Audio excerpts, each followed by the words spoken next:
자, 시퀀스 다이어그램 있어요. 시퀀스 다이어그램. 이거 한번 봐드릴게요.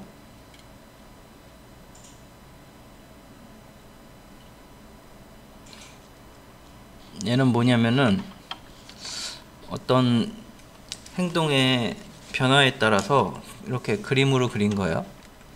얘는 일반적인 웹 프로그램에 대한 그림 시퀀스를 그리는 건데, 실제 요 한 사용자가 웹에서 데이터를 얻어오기까지 가장 필요한 애들을 이쪽에 기술한 거예요. 클라이언트, 웹 브라우저 사용 유저를 의미하고요.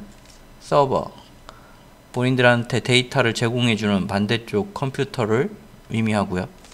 데이터베이스, 여러분들 배운 데이터베이스예요. 그래서 본인이 주소를 입력하고 엔터를 치면 요걸 HTTP 리퀘스트라 그래요. 요청을 하면 서버에서 사용자가 요청한 걸 확인해 가지고 관련 데이터를 데이터베이스에서 SQL로 던져주면 데이터베이스에서 관련 내용을 읽어서 결과물을 서버에 주고, 요 받은 데이터베이스 결과물을 가지고 HTML 화면을 만들어서 클라이언트에 주면 본인이 웹사이트를 확인할 수 있게 되죠. 어때요? 이 과정을 시간의 흐름에 따라 이렇게 그려주는 거 시퀀스 다이어그램이라 그래요. 시퀀스 다이어그램. 그래서 금방 웹사이트를 여러분들이 볼 때, 사용할 때 시간적 흐름에 따라 어떤 결과가 이루어지는지 확인하는 그런 시퀀스 다이어그램이에요. 다시 한번 확인해 볼까요? 본인이 브라우저에, 클라이언트가 브라우저에 주소창을 요청하면 HTTP 리퀘스트라 그래요. 요청. 그러면 서버에서 그 요청을 확인해 가지고 필요한 데이터베이스를 SQL을 통해서 DB에서 얻어와 가지고 결과를 서버에 주면 서버에서 HTML 요청한 결과물을 만들어서 그 결과물을 클라이언트에게 주죠. 자, 이렇게 시간 흐름 따라 내부적으로 어떻게 동작하는지 기술하는 게 시퀀스 다이어그램이고요. 얘가 좀 발전하면 여기에 꼭 뭐 특정 대상이 오는 게 아니고 클래스가 올 수도 있고, 클래스들이 올 수도 있고, 여기 클래스의 메소드들이 오기도 하고, 그건 상황에 따라 이해하기 편한 조건들을 기술하시면 돼요. 여기 와야 될 것들이 그때 다른 거예요. 클래스가 올 수도 있고, 메소드가 오고, 메소드 안에 로직이 올 수도 있는 거고, 보통 클래스가 많이 와요. 클래스가. 그래서 어떻게 변화하느냐. 그래서 봅시다. 우리 일반 유저라 할 때 우리 짠 클래스가 뭐가 있었죠? 뱅크 매니저가 있었죠. 뱅크 매니저. 그 다음에 클래스가 하나 뭐 있었죠? 그 다음에 뱅크가 있었죠. 이런 클래스를 가지고 시간의 흐름에 따라 동작하는 걸 한번 기술해 보면, 정확한 메소드가 기억이 안 나는데 하여간 클라이언트가 요청하겠죠. 은행 이름을 넣어서 요청을 하겠죠. 그럼 뱅크에서 은행 이름을 확인하고요. 다시 클라이언트로 가가지고 요청하겠죠. 이제 은행 찾아가지고 찾았는지 안 찾았는지 응답하고, 그 다음에 뭘 하겠어요? 은행 찾았으면 계정 아이디와 비밀번호를 물어보겠죠. 일로 와가지고 다시 여기서 뭐 아이디, 패스워드 입력 받아가지고 다시 일로 와가지고 어떻게 돼요? 뱅크에서 본인의 계정을 찾겠죠. 그럼 찾은 결과를 주면 사용자가 입금 요청하면 뱅크에서 입금 요청하겠죠.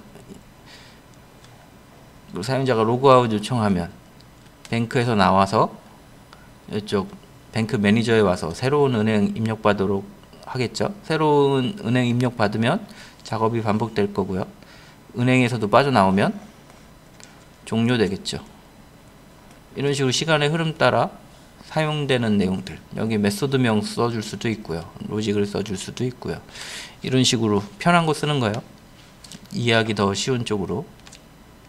자, 이런 UML을 쓰는 이유는 그래요. 이게 프로그램이 나중에 보니까 유지보수비가 훨씬 더 프로그램이 유지보수비 엄청 높대요. 그래서 만들기 전에 한번 만들고 나서 나중에 수정하려면 비용이 많이 들어가니까 만들기 전에 상황들을 다 정리하는 거죠.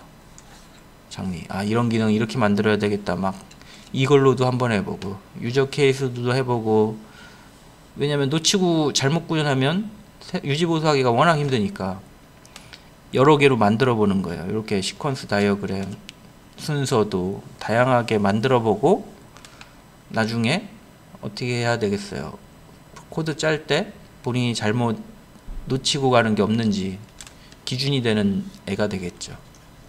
설계도라 그래요. 그런 이유에서 시퀀스 다이어그램도 많이 써요. 그래서 여러분들 제가 가르쳐 준 거 3개 정도만 하셔도 UML 거의 뭐 웬만큼 아시는 분들과 차이가 없어요. 유즈 케이스, 클래스 다이어그램, 그 다음에 하나가 또 뭐였더라? 지금 한 거 시퀀스 다이어그램, 그 다음에 순서도, 이것도 영어로 뭐 있는데 넘어갈게요. 플로우 차트 말고도 또 비슷한 거 있어요. 액티브 다이어그램인가? UML에서는 액티브 다이어그램인가 있어요. UML로 검색하시면은 여러 종류 나올 것 같아요. 쭉 이미지로 확인해보고, 대부분 UML은 솔직히 어렵다 그러는데 얘를 코드화하기가 어려운 거지, UML 자체 만드는 건 코드와 관련 짓지 않고 만드는 건 쉬워요. 결과물들을 좀 다른 사람들 만들어 놓은 결과물들을 확인하셔가지고 이해하시면 좀 쉬울 것 같아요. 이 뒤에 백그라운드를 써놓은 게 뭔지 알아야 좀 쉬울 텐데 대부분 전산 쪽 같은 것들 쓰고 있어서 백그라운드가 뭔지 모르는 경우가 많아요. 그래서 익숙한 거부터 몇 개 해보시고 찾아가지고 본인에 맞는 거 찾아서 계속 반복해서 봐야죠. 뭐 걸어갈 때 뭐 맨날 걸어갈 때랑 걷는 거랑 비유해 드리는데, 걷는 거 본인이 스스로 걷겠다고 해야 되지 옆에서 아무리 걷는 거 도와줘 봐야 도움이 안 돼요. 스스로 찾아서 본인 맞는 거 찾아서 보고 또 보고 하셔가지고 나중에 프로젝트 할 때 하나씩 넣으세요. 배운 건 다 넣으셔야죠.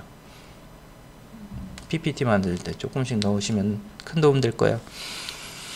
자, 시퀀스 다이어그램 요 정도 할게요. 그리고 본인 더 하고 싶으면 영어로 검색하면 더 많이 나올 것 같은데 일단 영어로 어려우니까 시퀀스 다이어그램 이렇게 검색해 보시고 이미지 클릭하시면 다른 사람 만들어 놓은 거 많아요. 이거 한글로 돼 있는 거 익숙한 거 이렇게 열어가지고 다른 사람 어떻게 만들었나 보시면 좀 복잡한 거 더 많아요. 근데 이거 뭐 일일이 다 복잡하게 설명할 필요 없고요. 오브젝트 있고요. 타임라인 있네요. 라이프 라인이라 그러네요. 생명 라인 이렇게 있고요. 그 다음에 새로운 오브젝트로 전달할 때 보낼 메시지 기술하고요. 시간 흘러가는 라인 구성하고요. 이런 식으로 기술을 하시면 돼요. 여기 맨 마지막에 보니까 쇼핑몰 관련된가 봐요. 고객이 로그인을 시도하면 로그인 인증하는 데에서 로그인 결과를 보내주고요. 실패하면 뭐 다시 시도하겠죠. 그 다음에 인증이 끝나야 상품 데이터베이스 접근할 수 있나 봐요. 상품 조회 오케이 하면 상품 추천, 이렇게 잘 안 쓰는데 뭐 이렇게 썼으니까 이렇게 상품 추천 조회하면은 이렇게 기술되고요. 상품 추천하면은 조회 안에서 또 추천할 수 있나 봐요. DB에 읽어와가지고 추천 내용 보여주고요. 상품 조회 안에서 상품 추천이 반복될 수 있나 봐요. 뭐 이렇게 복잡하게 잘 안 그려요. 그 다음에 근데 그렸으면 뭐 그런가 보다 하면 되죠. 뭐 쭉 내려오시고 또 주문 또 선택하시면 DB에서 상품 데이터베이스에서 읽어오고, 혹시 장바구니에 추가할 수 있으면 여기처럼 추가해 가지고 장바구니 등록하고 일련의 과정을 시간 흐름대로 사용자가 사용하는 시간 흐름대로 기술하고 있죠. 그래서 이게 나중에 프로그램 짤 때 이게 데이터베이스의 테이블이 될 수 있고 로직이 될 수 있고 클래스가 될 수 있고, 그 기준 삼아서 그리시면 편한 걸로 하시면 되죠. 자, 이런 식으로 찾아서 좀 본인이 표현하고자 하는 것들, 은행이나 뭐 본인이 짰던 것들 중에 한번 해보세요. 대충 그려보세요. 일단 처음부터 그리는 것보다 다른 사람 만들어 놓은 것들 확인해서 본인에 맞는 형태로, 뭐 이런 거 있대요. 본인에 맞는 형태로 기술하시면 될 것 같아요. 정답이 없어요. 자, 시퀀스 다이어그램 이 정도 해서